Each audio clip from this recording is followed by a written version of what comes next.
Hello, everybody. Good evening. Welcome to the series of semis along the autumn series Afro-Brazilian semiotics. Uh, um, we are very happy to be here, and this series aims to bring together some researchers from Brazil into Czech Republic to explore the richness and complexity of Afro-Brazilian semiotics. And Afro-Brazilian semiotics is grounded in contributions of Black Brazilians to the cultural formation of Brazil. And this series aims to discuss systems of meaning, signs, codes, and forms of communication that originate from Afro-Brazilian tradition, especially in contexts of resistance. Along the sessions, we will have a lot of discussion and works across linguistics, communication, visual arts, music, dance, and other cultural expression. This will be a space for reflection and appreciation of the impact and the contributions of Afro-Brazilian semiotics to the construction of Brazilian identity. So keep an eye on our social media and on the YouTube of Semios Alum to the next upcoming section. And for today, we will have Ana Julia Corrêa. She's currently an student in Palacký University in Czech Republic, and she's pursuing a degree in Educommunication at the School of Communication and Arts at the University of São Paulo in Brazil. And she also has a degree in library science in the same university. And her research explores how Mandrake Culture hacks the codes of luxury and technology, constructing a hybrid body between the human, the cyborg, and the marginal. And Anna also works as audiovisual researcher and designer at the Ultravioleta and curates media art for WAiFF Brazil. This is a festival dedicated to the intersectional between artificial intelligence and cinema. And today, Anna will present her work calling Hacking Science, Mandrake Culture, and the Cyberpunk Imaginary. Is a Peircean semiotic story that analyzes how the science of Mandrake Culture articulates a aesthetic of resistance and futurology in dialogue with the cyberpunk imaginary. So welcome, Anna, and thank you for being here and sharing your knowledge with us. I will pass the word for you now.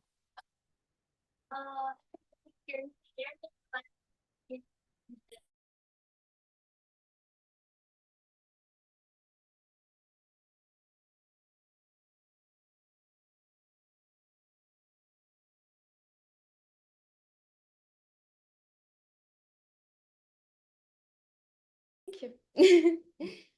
So, hi, hello. I will leave just this camera open. Okay. So, my research is about Mandrake culture and cyberpunk. I imagine that a lot of you knows about more or less about cyberpunk. And my desire to do this research came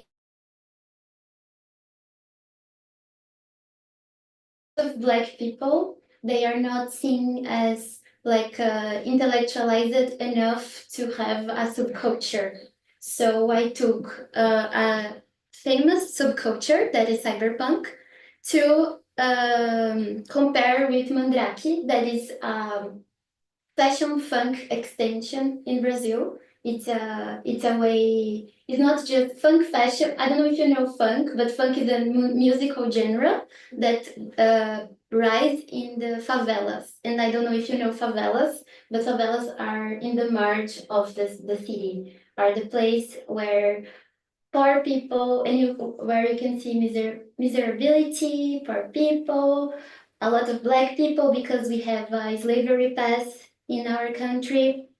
So yes, so that is why I want to talk about both of them. So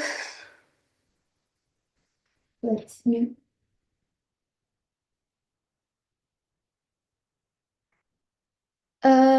let's move on. So yes, the objective is like the research aims to understand how the cyberpunk aesthetic originally developed in the global north of the world, the urban peripheries, through the fashion, thereby generating a new technological and racial imaginary. And then, okay.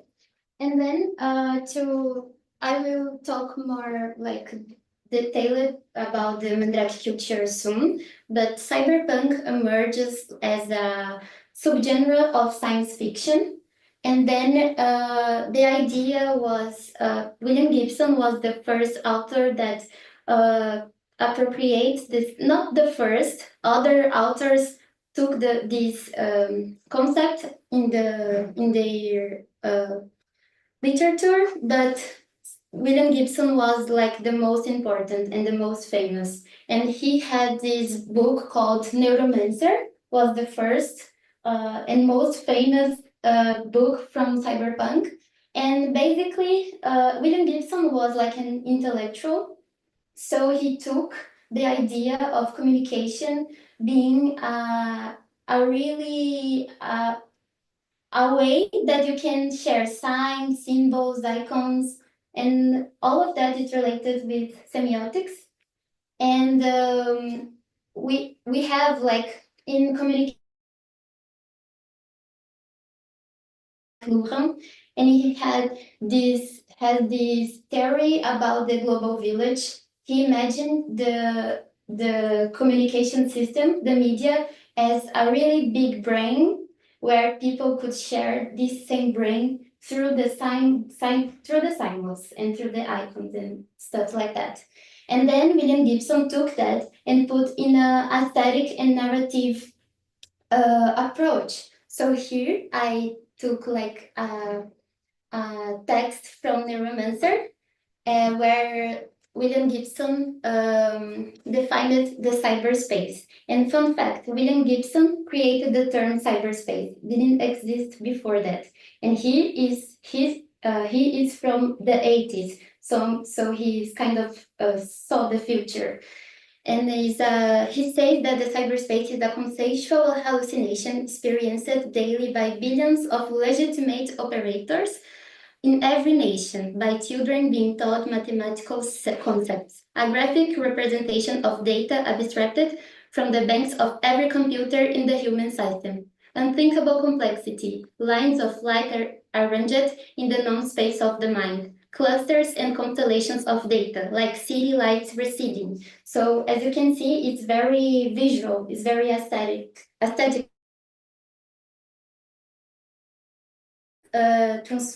Was transformed into a fashion, a lifestyle. So we had a lot of cyberpunk. Cyberpunk turns into a subculture too. So, and was appropriated by the hackers, by the hacker culture.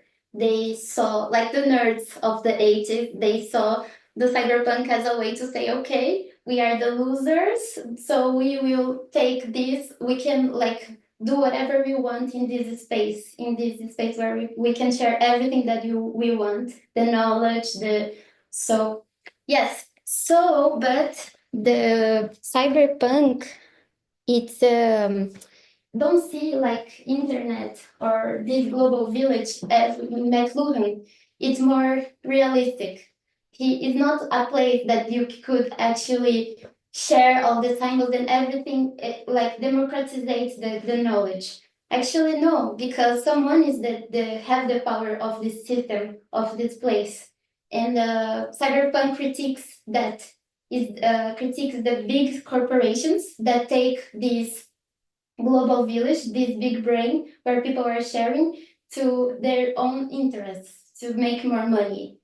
So the first image that I showed, that I here, this is the case. He's the main character of Neuromancer, and and something interesting is that to enter in the cyberspace, you have to use this helmet. It's not like using the computer. You have to use that. and then you can actually enter as a virtual reality.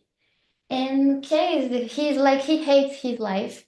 He sees himself as a flesh, like as a piece of meat, kind of. And he loves, he's obsessive, he's addicted with the cyberspace. But then suddenly he was exposed of the cyberspace because he did a robbery. He stole something from the big corporations, and then the big guys, the owners of the systems, they prefer to not to kill him, but expose him to the cyberspace because it's worse than death not to be, because you cannot have a job, you cannot not have money, you cannot survive. So then he hacks the system to enter, and he do jobs to like bandidos, to do you remember, to outlaws, yes, thieves, yes, exactly. Sorry.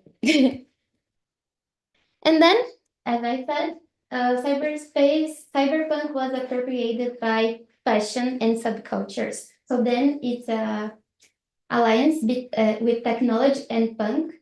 And then after that, after the cyberpunk nerds, as I said, used this concept, other subcultures started to appropriate. So like fetish culture started to like use black black black wares and metal bricolage, like take one piece of, I don't know, iron and turns into an object of fashion. And then this it started to bring the concept of cyborg, this body that is not just human but have a lot of apparatus, technological apparatus to survive. And yes, this predicted a lot of debates. So I did like a mood board. You can see here, like we have a lot of implants, like the technology in the body, like here with headphones. And today, more and more, we see that in normally is regular, like and we had a lot of video games, series, animes, a lot of media content that use cyberpunk, like Blade Runner or Neuromancer, Cyberpunk 2077.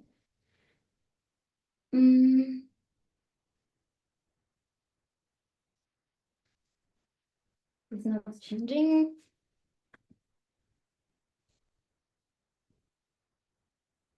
Oh, cool. Sorry. Okay, now. Okay, so then everything to say that the theme of cyberpunk is high tech, low life. Is like we have a lot of technologies, we have the access of the knowledge of the world is a democratic world, but actually the real world, the not so symbolic world, is low life, a lot of poor people, a lot of injustice, inequality. And this was a way to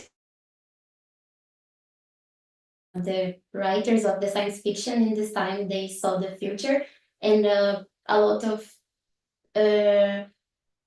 people that use technologies used the concept of cyberpunk to create real technology. So it was like a symbiotic relation between the reality and the fiction. And then I will start to talk about the Mandrake culture, because the Mandrake culture is basically high-tech low life. Like this is a picture really famous in Brazil. Like everybody that is studied in a public school or not know this picture, because it shows the inequality of our country. Because this is like Paraisópolis is a really famous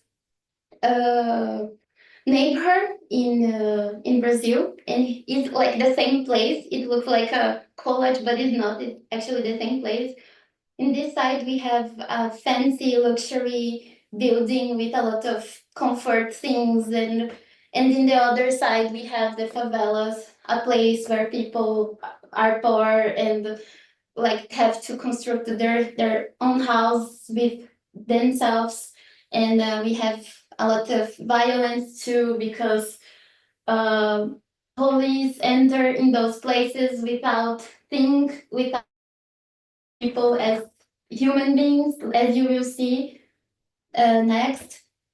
So yes, but my actually what made me like start this research was a TikTok video where a guy from the Germany complex in the favela in Brazil, in Rio de Janeiro, he told that favelas is cyberpunk. And then in the comments, a lot of people was saying that is not. No, it's not, because cyberpunk is from Tokyo, from New York, from Europe, other big cities, is about technology. So I was thinking, why? Like, it's literally high tech, low life. Why cannot be related with cyberpunk? So this is what makes me like research more about it.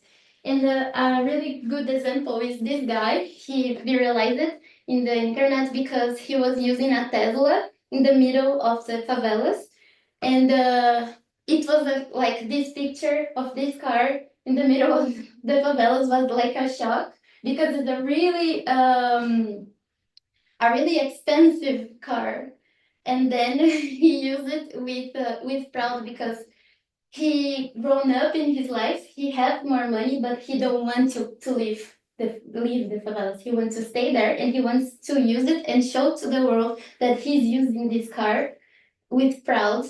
And this is the frame of a movie a documentary that I really like. It's called Terror Mundelão. This is a funk party. It's really famous. They happen in the middle of the streets. People bring a lot of big boxes of sounds, electronic sounds, and play the music in the street. And here we see a lot of iPhone smartphones, and they film the music and the DJs playing like in the rhythm of the song. So it's you can see this like passing is not just a technological apparatus, is like something that you use in your body to express your identity. So here bringing to the to the I forgot the name of the author, but it's in the next slide. Mandrake is a cultural movement that emerged in the outskirts of São Paulo, though it's strongly influenced by Rio de Janeiro.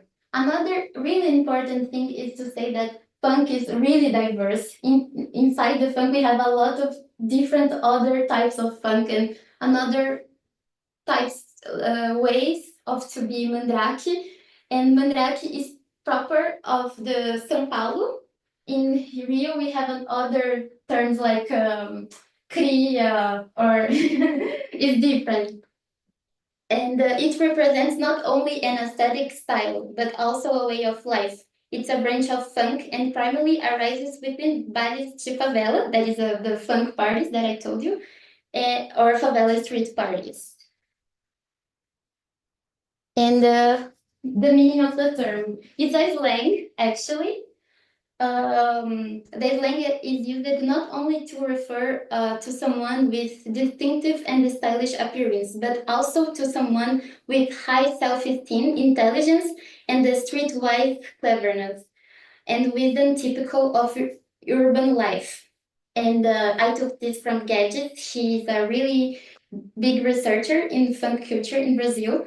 And then here you can see like an example of Mandrake style. Like if you see here, he's wearing a brand shoe. The skirt it's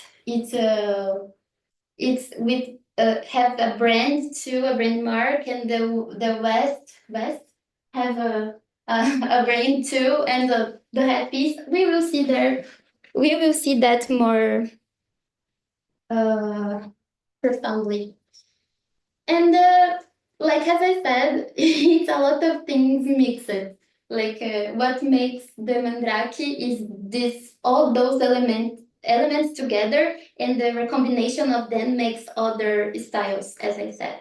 So here we have a lot of like figures like that, like the villains. They take a lot of them. Like if you see in my t-shirt, they are here.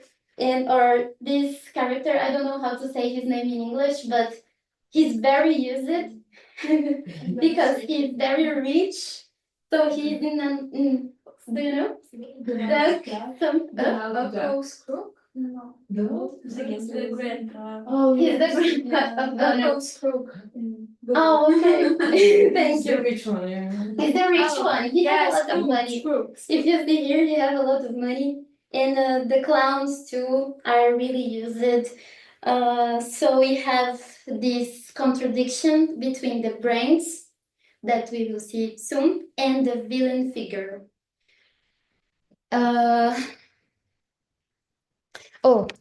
So before I want to show you a video clip because I was thinking how I will explain that to people from Europe. How? Because it's so specific. Brazil, I presented this to Brazilian people and they didn't know about it because I presented in a faculty to white people that is not aware about it. So it was hard.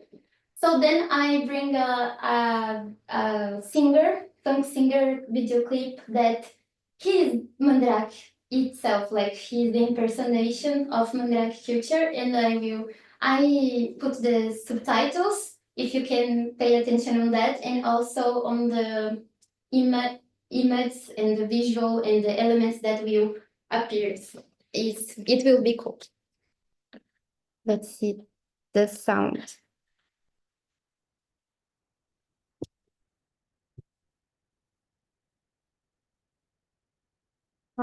Okay.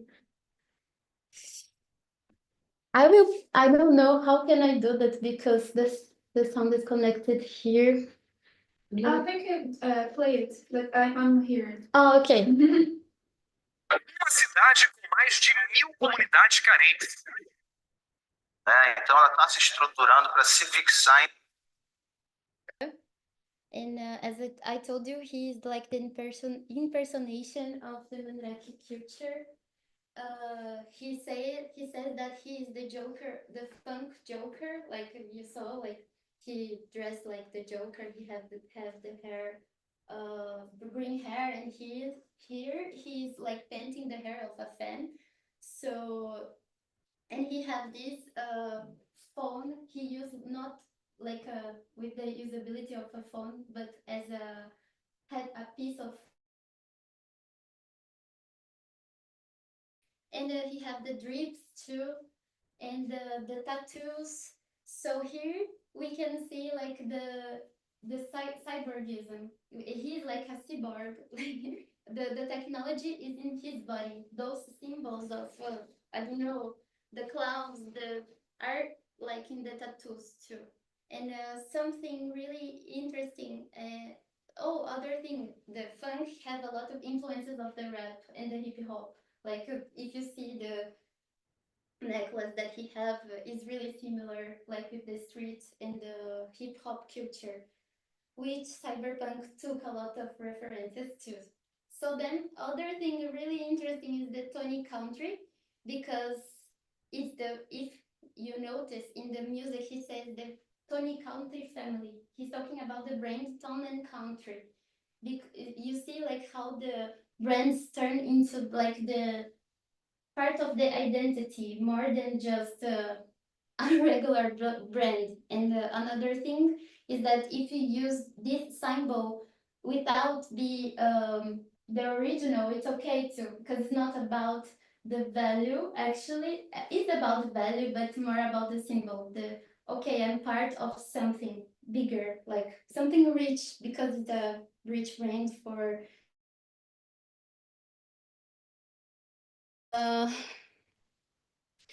So then I found the answer of my questions with Chagson. He's another researcher in Brazilian funk.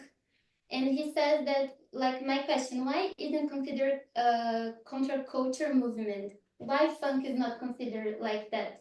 And he says, according the idea that Black cultural expressions are seen as inferior stems from deeply rooted process of racism and colonialism that shaped the Western aesthetic and intellectual standards. This Eurocentric criteria defined that could be recognized as art, music, or knowledge, systematically excluding Black and peripheral expression. In this sense, genres such as funk are not rejected because they are lack of complexity, but because of the racialized body that produced them.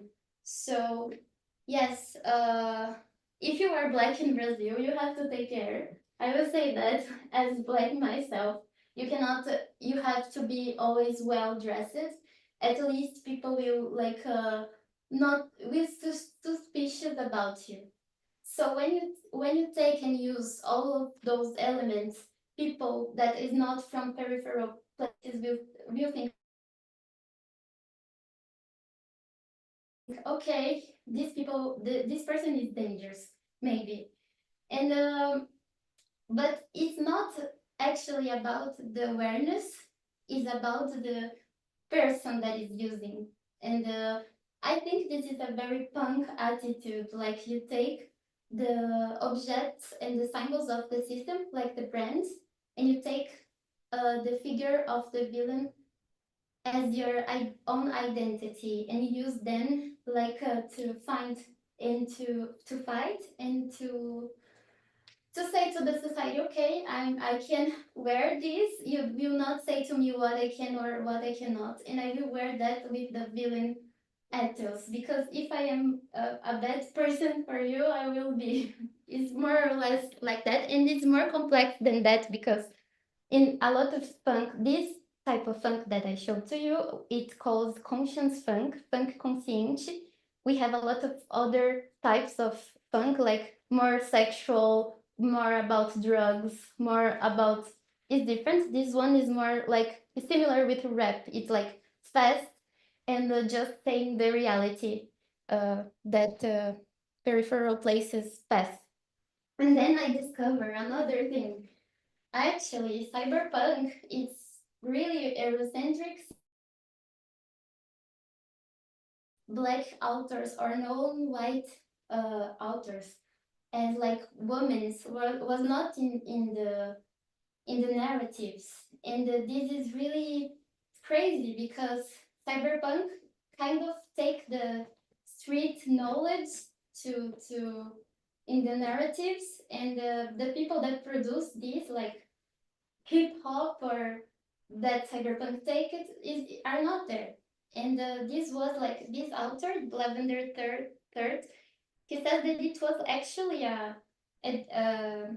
conscious choice. So in cyberpunk, the main characters are always white men, and and kind of I can have the answer of my first question, like, it's not related with cyberpunk, because even cyberpunk is not taking the people that really live these things.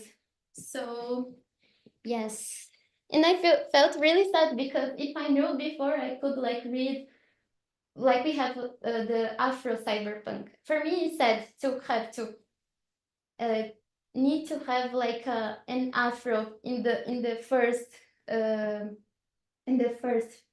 part of the world, because it's cyberpunk. You don't need to put it out.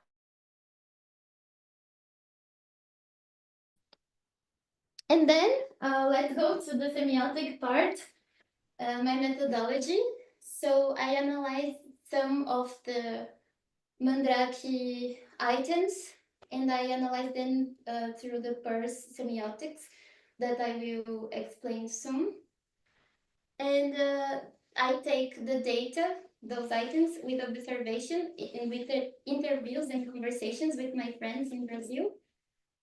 And Yes, and then my goal was like identify how the cyber aesthetics is reprogrammed through the funk fashion. Those was the all of the items that I took, and I divided them in clothes, accessories, hair, tattoo, brands, styles of being drag, like the different ways and styles that you can have. The street parties, the parties that happens in the street, and the violence, the symbols. And then I divide more or less like that in that structure. We have the kit, that is the whole dress. We have, and you can combine it in different ways with the tattoo, the hair, the clothing, the accessories. And we have outlaw aesthetics with the brands, the status quo. And the brands, they are inside of all of those elements and the archetypes too. So I didn't analyze then the brands and the archetype. I just analyzed the items. So Charles Peirce is the semiotic approach that I took. He studies semiotics, like people that don't know so much about semiotics. I will try to explain, but it's really complex. Like there you can see a lot of semioticians, different semioticians, and they have different ways to think about semiotics. But basically, semiotics about know about the meaning of the meaning, and this is really complex. But basically, it's like to understand not the things alone or separately, but as a whole system. Like everything can signify something in different contexts, more or less. This is really general. Yes. And then I used those concepts. The representame, that means the material. The object that is like the social or material reference sign points too. Like, so this is the representing of a trash can, and but it's just material, but is an object because it's a trash can and that is here, and we can put trash here. And then the interpretant, the meaning it produces, the culture of interpretation, how the community reacts to. Like, I'm explaining what is a trash can, so this can be the interpretant. It's not exactly the person, but it is the way that you can see this. And then I chose some of the items to analyze in the representation, the object in the interpretant, and the echo with the Cyberpunk Imaginary. And I choose the Nike Shocks, is the shoes, the Oakley is the glass, the mirrored glass, the crochet cap that I will explain what it is, the Bluetooth earphones, and the umbrella. So the Nike Shocks, they represent timing, the sole with visible springs, like the springs. It's robust design in metallic colors. It born in 2000 from the brand Nike, and what is the object? It's from athletes, so it's to make the body runs better or walk better with more comfort and more, I don't know, agility, I don't know. And it's really technological actually, because it's like literally to make you walk or run better. And I will not say all of the representation and the objects because probably you already know. So I will focus just in the interpretant and the cyberpunk echo. So the shoes are really important, not just in the funk culture, but like the hip hop culture too, or other like the street culture. So It means power, ostentation, urban performance in the body as a powerful machine. And what is the cyberpunk echo? Like body technology, interface, futuristic visuality, urban prosthetic aesthetics. So here we see again the cyborg, like as I said before. And then we have in cyberpunk, the object is the same to Cyberpunk and Mandrake because it's these glasses that like embrace your eyes and is mirrored and you cannot see the eyes of the person. And it was appropriated by the clubber culture in the 90s too. And a lot of people say that you use that in the funk parties or the techno raves to protect your eyes against the lights, but everybody knows that it's to hide the drugs, that the effect of the drugs in your eyes, like so it's not everybody. I'm just kidding, but but a lot of people use it with this function. And then it's a symbolic mask, like to Mandrake. Power and distinction in classic mirror shades, identity, technological, visual fetishism. Movement called mirror shades movement. It was like those guys that if you saw someone wearing this glass in the streets, you know that he is from the mirror shades movement. And this is related with like how fashion works and is that I think okay. We have the Oakley Medusa headgear. I think this is one of my favorites because it burns in the like it was a rare item from Oakley that rise in the 2000 and the fetish cultures took too because have this black and these irons and that remember a lot the helmet that I told you before, the case in the romancer helmet, and this is like a if you wear that is like the meaning of the embodiment of the villain, the mutant, the non-normative figure. So you see a lot of that in the funk parties. So yes, the hybrid body, the streetwear aesthetics in the cyberpunk, and the crochet cap. This one burned in the prisons of Brazil because the prisoners can do some artisanal activities and they started to make those caps. And then they started to appear in the city. So when you saw someone using this, you know that probably this came from the prison. Now, and this born was like that, and it's part of the Mandrake documentary. We have the umbrella that is one of my favorites too, because not changing.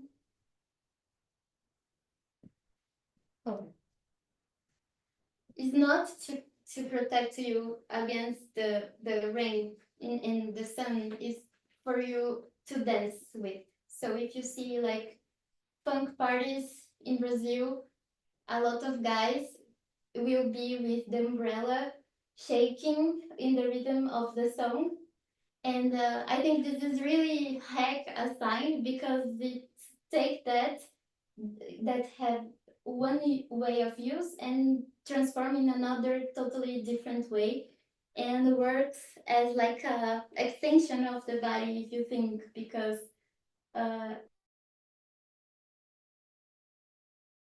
like as a way to you see your friend in the middle of the crowd and then it started to be like a dance item.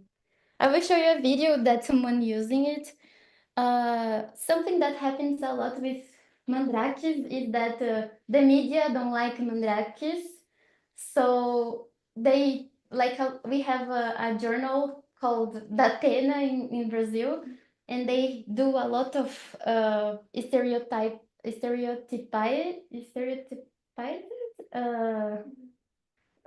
comments about the favelas, and here you will see. It's not with the subtitles, but I can explain. É o quê? Quem manda é nós! É o crime, é a umbrelada, o guarda-chuva. Cara, bota agora um guarda-chuva agora, né?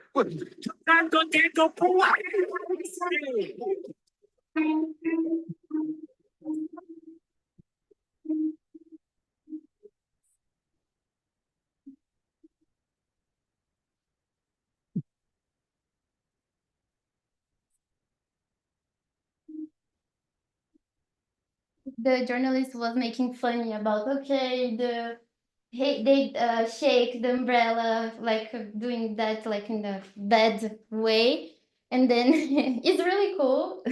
I think this let's see.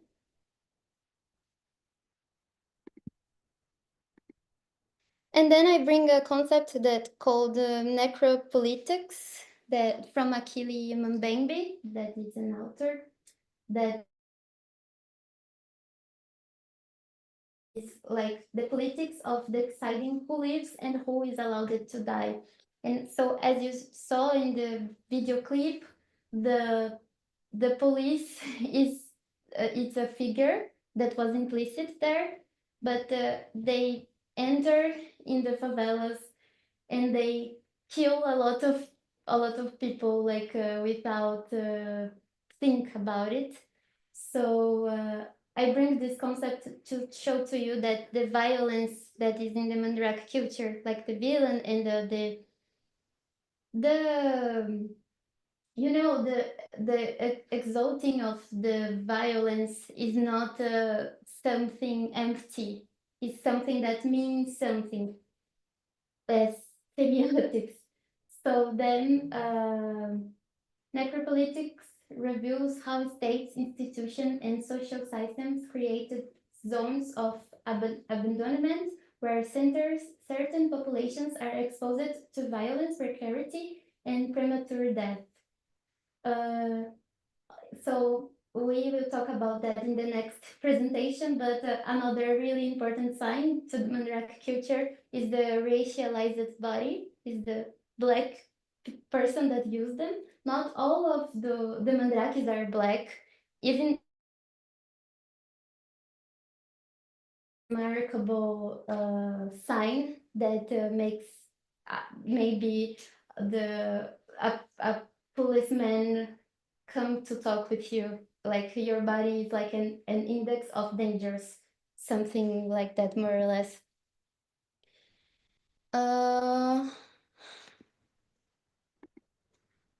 So yes, I bring some data. I will read this one.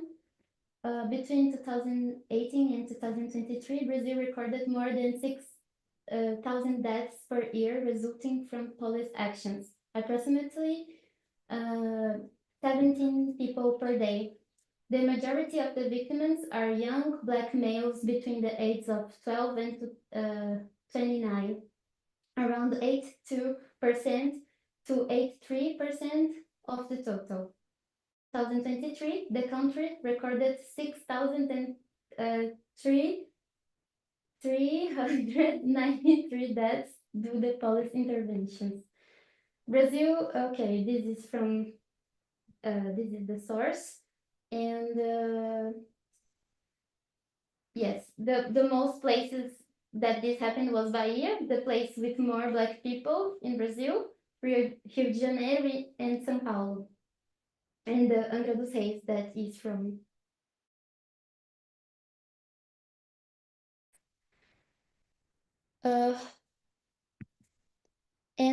Just this, something like that happened in a funk party that they was doing an operation, and they enter in the funk party and kill like young people between 14 and 23 years. They was all Black and all innocent. They like blocked the exits to them don't run, and the policy was never held. The officers were held accountable. So anything happened with those police guys that entered in the favelas and killed those young people. So it's something heavy. So yes, to not end like in a bad vibe, in a bad mood, I bring this. Oh, it's not that. It's this one.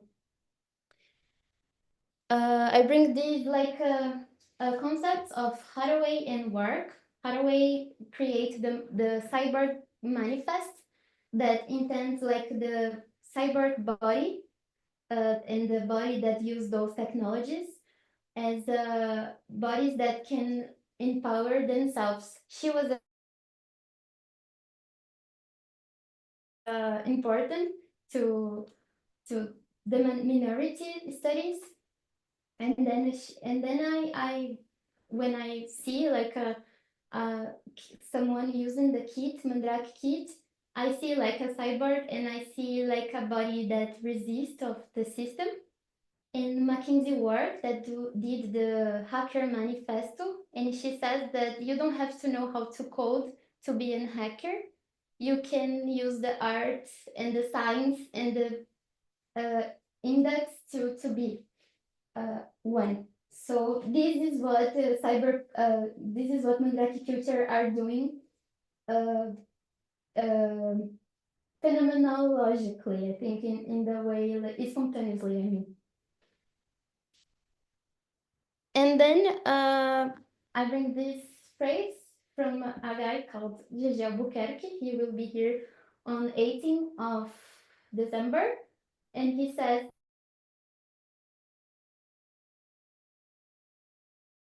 becomes music. Far from the impossible comfort of a singular origin lies the trace of our impossible innerage. Like someone is telling our stories, but we will tell our stories by ourselves. And to delve into the margins of the technological indeterminacy and subvert them through our gaze, our listening, the dynamic properties of our life, reappropriation, improvisation, conceptual remixing, hacking, piracy, and not giving a damn. So yes, I bring a like guys dancing. This is a really it's a thought song, but I think you can see like this is the way that they dance in the parties. I think this is really emblematic too and can be another study. So with that, thank you so much for hearing me. This was my presentation. It was long, but and if you have any questions, I'm here to answer.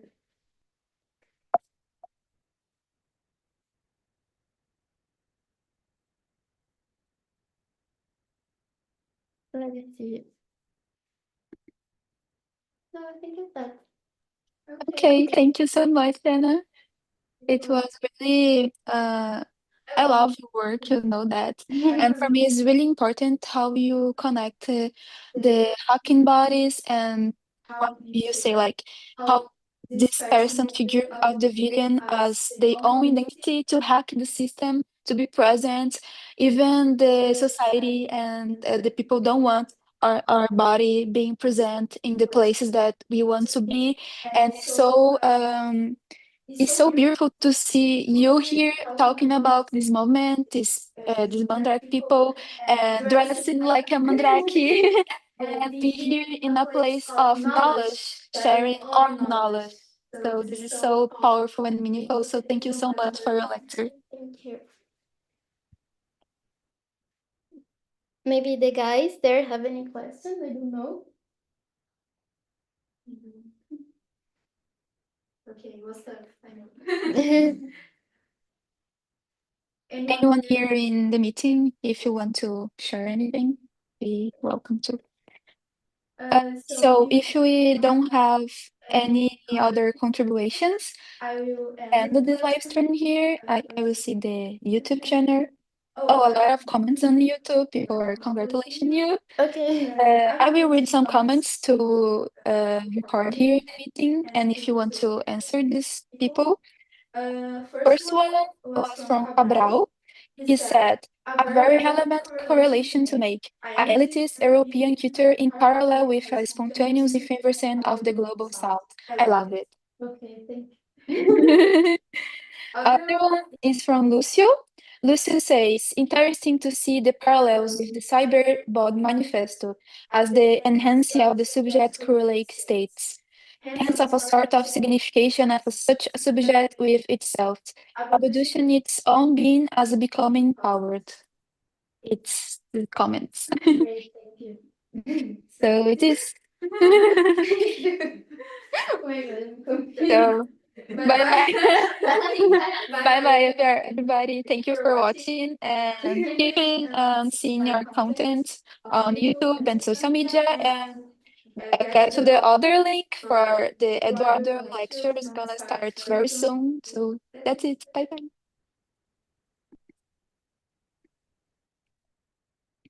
Okay.